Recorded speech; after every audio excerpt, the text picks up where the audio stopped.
नमस्कार दोस्तों। तो सबसे पहले सोचिए, दो देश है, एक है ईरान, दूसरा है कतर। दोनों मिडिल ईस्ट में पड़ोसी जैसे हैं। अभी इन दोनों के बीच एक बहुत बड़ा झगड़ा हो गया है और इसकी रीज़न है 3 मिसिंग पायलट्स, यानी 3 ऐसे लोग जो फाइटर जेट उड़ाते थे। अरे अभी किसी को नहीं पता कि वो जिंदा है या नहीं, कहाँ है। सोचिए, आपका एक दोस्त है, एक दिन उसका प्लेन कहीं क्रैश हो जाता है और उसके बाद वो गायब हो जाता है। अब उसका परिवार पूछ रहा है हमारा बेटा कहाँ है। यही बिल्कुल सिचुएशन है यहाँ। ईरान कह रहा है हमारे 3 पायलट्स जिंदा है और कतर ने उन्हें पकड़ के रखा हुआ है जेल में जैसे। ईरान ने इन तीनों के नाम भी बताए हैं, जवाद सालेही, अब्द अल माजिद दस्तियान और उमरान बेहरोसियान। यानी ईरान कह रहा है ये असली लोग हैं, हमें इनको वापस चाहिए। अब क्योंकि ये बहुत सीरियस बात है तो ईरान खुद इसे सॉल्व नहीं कर पाया, इसलिए उन्होंने एक बहुत बड़ी इंटरनेशनल संस्था से मदद मांगी है जिसका नाम है रेड क्रॉस। ये एक ऐसी ऑर्गेनाइजेशन है जो दुनिया भर में युद्ध के दौरान लोगों की मदद करती है, मिसिंग लोगों को ढूंढती है। तो ईरान ने रेड क्रॉस से कहा प्लीज़ आप जाकर पता करो हमारे फाइलर्स कहाँ है और उन्हें वापस लाने में मदद करो। साथ ही ईरान ने यह भी बताया कि इसी घटना में एक चौथा पायलट मारा भी गया था। तो ईरान की तरफ से एक ऑफिसर है, ब्रिगेडियर जनरल मोहम्मद बागर जादे है। उन्होंने रेड क्रॉस को एक चिट्ठी लिखी है, उसमें लिखा है कि हमारे फाइलर्स को बिना रीज़न पकड़ा गया है, उन्हें अपने परिवार से बात तक करने नहीं दी जा रही। ये गलत है, ये रूल्स के खिलाफ है। और ईरान ने ये भी कहा कि हमें अपनी एक टीम कतर भेजनी है ताकि वो जाकर खुद जांच कर सके। अब सवाल है कतर इस बारे में क्या बोल रहा है। कतर ने सीधा सीधा मना कर दिया। उन्होंने कहा ये बात सच नहीं है। कतर के एक ऑफिसर है डॉक्टर माजिद अल अंसारी, उन्होंने बताया कि जब उनकी टीम सर्च करने गई थी तो उन्हें सिर्फ एक ही पायलट का बॉडी मिला था, बाकी किसी का कुछ पता नहीं चला। यानी कतर कह रहा है हमारे पास बाकी 3 पायलट्स नहीं है। अरे कतर ने एक और इंटरेस्टिंग बात बताई।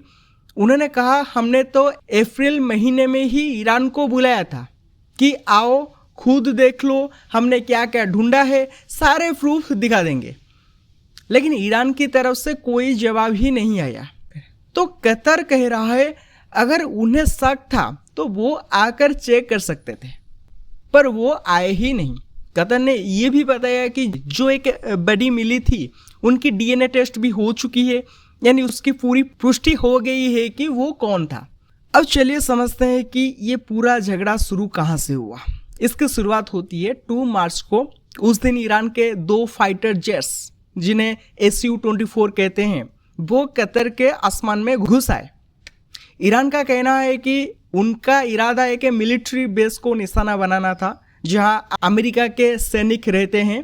कतर ने पहले रेडियो पर वार्निंग दी वापस जाओ, यहाँ मत आओ, लेकिन जब उन जेट्स ने कोई जवाब नहीं दिया तो कतर के एक फाइटर प्लेन ने उन दोनों जेट्स को हवा में ही मार गिराया।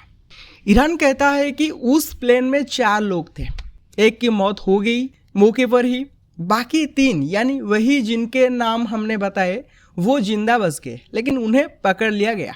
ईरान का कहना है ये सरासर गलत है क्योंकि दुनिया के रूल्स कहते हैं कि युद्ध में पकड़े गए लोगों को उनके परिवार से मिलने दिया जाना चाहिए, लेकिन कतर इससे बिल्कुल उल्टी बात कर रहा है। उनका कहना है हमने पूरी कोशिश की थी बात करने की पर कोई रेस्पॉन्स नहीं मिला, इसलिए हमें अटैक्स करना पड़ा और हमें सिर्फ एक बॉडी मिली, बाकी का हमें कुछ नहीं पता। तो अभी सिचुएशन ये है, ईरान कह रहा है 3 लोग जिंदा है और कतर के पास है। कतर कह रहा है हमारे पास सिर्फ एक बॉडी है, बाकी का कुछ पता नहीं। और बीच में है रेड क्रॉस, जिसे अब ये पता लगाना है कि सच में क्या हुआ।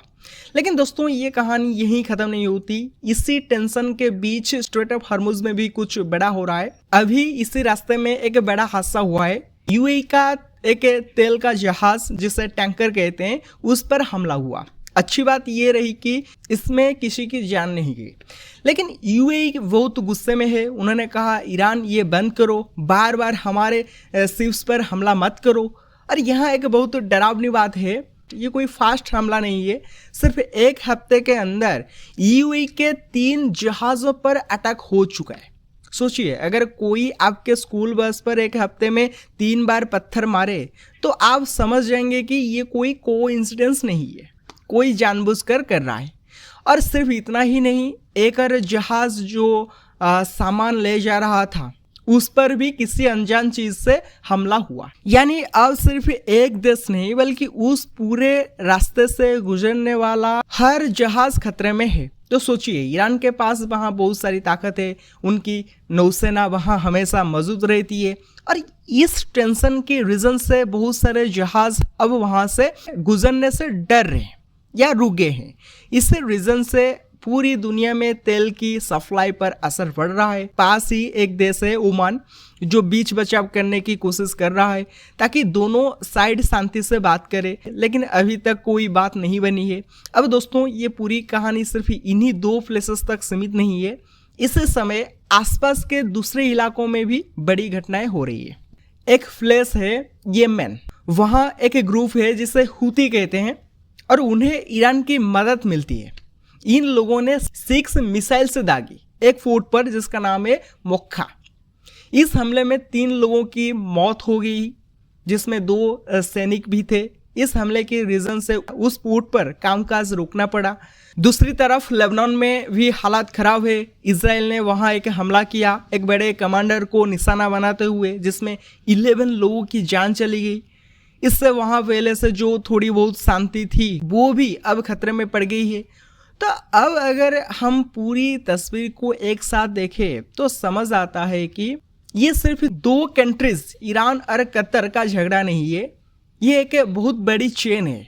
जैसे डोमिनो के टुकड़े गिरते हैं एक के बाद एक तरफ पायलट्स को लेकर तनाव है, दूसरी तरफ समंदर में जहाज़ों पर हमले हो रहे हैं और साथ ही येमेन और लेबनान में भी लड़ाई चल रही है। ये सब मिलकर एक बहुत नाजुक और खतरनाक सिचुएशन बना रहे हैं पूरे मिडिल ईस्ट रीजन में। आगे देखना ये होगा क्या रेड क्रॉस इन तीनों फाइलर्स के बारे में सच्चाई निकाल पाएगा, क्या ईरान और कतर शांति से बात करेंगे, और सबसे बड़ी बात क्या स्ट्रेट ऑफ हॉर्मुज की ये लड़ाई और बड़ी हो जाएगी जिसका असर पूरी दुनिया पर यानी हम सब पर भी पड़ेगा। दोस्तों, ये सिचुएशन हर दिन बदल रही है, हम इस पर नज़र रखेंगे और जैसे ही कुछ नया होगा हम आपको बताएंगे। तो वीडियो को लाइक करें, चैनल को सब्सक्राइब करें और कमेंट में बताएं आपको क्या लगता है आगे क्या होगा। Thank you, have a good day, मिलते हैं नेक्स्ट वीडियो में।